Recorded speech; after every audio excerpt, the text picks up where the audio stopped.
நிலையான புகழுக்குரிய தூய்மை மிகு நற்கருணைக்கு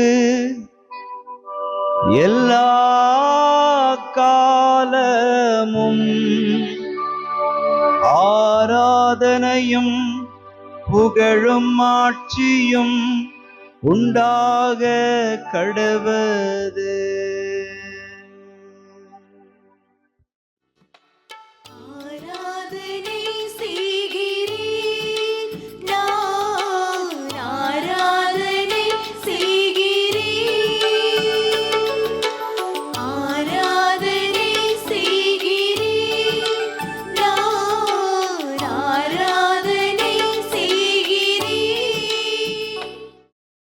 ஆண்டவருக்குள் பிரியமான சகோதர சகோதரிகளே, இன்று மே மாதம் 1ஆம் தேதி புதன்கிழமை.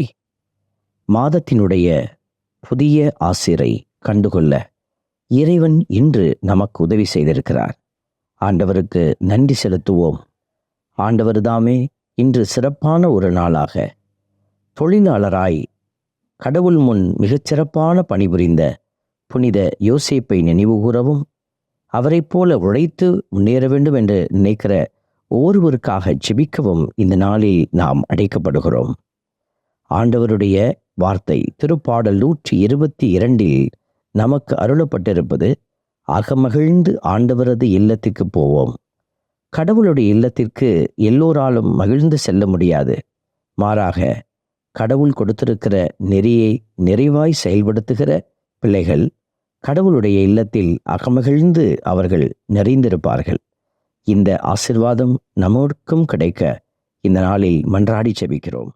அகமகிழ்ந்து ஆண்டவரது இல்லத்திற்கு போவோம். அகமகிழ்ந்து ஆண்டவரது இல்லத்திற்கு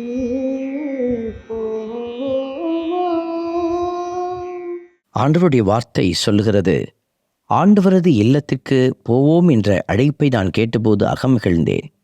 எருசலேமே, இதோ நாங்கள் அடியெடுத்து வைத்து உன் வாயில்களில் இருக்கிறோம் என்கிற அருமையான வரிகளை இந்த நாளில் நாம் சிந்திக்கிற பொழுது, நாமும் ஆலயத்திற்கு செல்லுகிற, கடவுளுடைய இல்லத்தை தேடி செல்லுகிற ஒவ்வொரு நாளும் நமக்கு மகிழ்ச்சியான நாளாக அமைந்திருக்கிறதா என்று சிந்திக்கவும், அது இல்லாவிட்டால் அந்த அமைதியை மகிழ்ச்சியை மீட்டெடுத்து கொள்ளவும், ஒவ்வொரு அடியெடுத்து வைத்து செல்லுகிற பொழுது நான் ஆண்டவரை நோக்கி சென்று கொண்டிருக்கிறேன் என்பதை உணர்ந்து மகிழவும் அழைக்கப்படுகிறோம். ஆண்டவருடைய இல்லத்திற்கு இனி வருகிற நாட்களில் நாம் அகமகிழ்வோடு சென்று ஆண்டவரை மகிமைப்படுத்துவோம். அகமகிழ்ந்து ஆண்டவரது இல்லத்திற்கு போவோம். அகமகிழ்ந்து ஆண்டவரது இல்லத்திற்கு போவோம். ஆண்டவருடைய இல்லத்திற்கு செல்வது என்பது ஆண்டவருடைய பிள்ளைகளுக்கு அது ஒரு மகிழ்வு. அவர்கள் ஆண்டவரை போற்றவும், அவர் செய்த நன்மைகளுக்கு நன்றி செலுத்தவும், நம்மை அவர் தாங்கிக் கொண்டிருக்கிறார் என்பதை அறிந்து அவரை நாம் மகிழ்ச்சியோடு ஏற்றுக்கொள்ளவுமே இதோ நாம் ஆலயத்திற்கு செல்லுகிறோம். நம்முடைய குறைகளையும் நம்முடைய பலவீனத்தையும் வெளிப்படுத்த மட்டுமல்ல, நம்மை நாம் கழுவிக்கொண்டு கடவுளுடைய திருமுன் நன்றியோடு பயணிக்கிற ஒரு பிள்ளைகளாக வாழ இறைவன் தாமே இந்த ஆசீர்வாதமான வேளையில் இஸ்ரேல் மக்களுக்கு இட்ட கட்டளைக்கிணங்க ஆண்டவரது பெயருக்கு அவர்கள் நன்றி செலுத்த செல்வார்கள் என்ற வார்த்தையின்படி நாமும் ஆண்டவரை மகிமைப்படுத்தி அவர் கொடுத்த கட்டளைக்கு இணங்க வாழ ஆசைப்படுகிறோம் என்பதை வெளிப்படுத்தவும் ஆண்டவரை நோக்கி நாம் செல்லுகிறோம். அகமகிழ்ந்து ஆண்டவரது இல்லத்திற்கு போவோம்.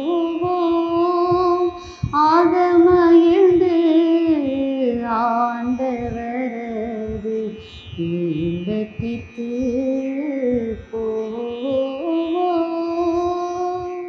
அன்பை உருவான இறைவா, இந்த அருமையான நாளில் நீதி வழங்க நீர் எங்களுக்காக அரியணையில் வீற்றிருக்கிறீர்.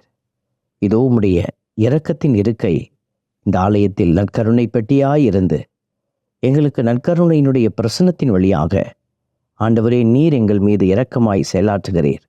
நீர் கொடுத்து கொண்டிருக்கிற எல்லா ஆசீர்வாதங்களுக்கு நன்றி செலுத்துகிறோம். இந்த நாளையும் இந்த மாதம் முழுவதுமான எல்லா நாட்களையும் நீர் ஆசீர்வாதமாக்கி எங்களை எல்லா விதமான தீமையிலிருந்து விலக்கி பாதுகாப்பீராக.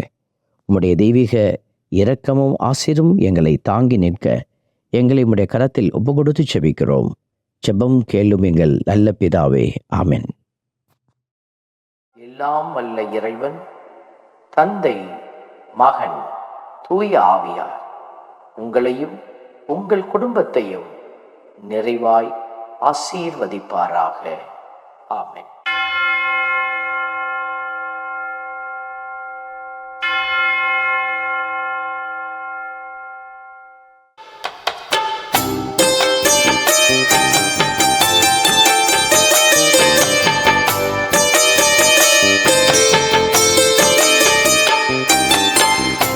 கருணை நாதரே எம்மில் துணையாக வாருமே.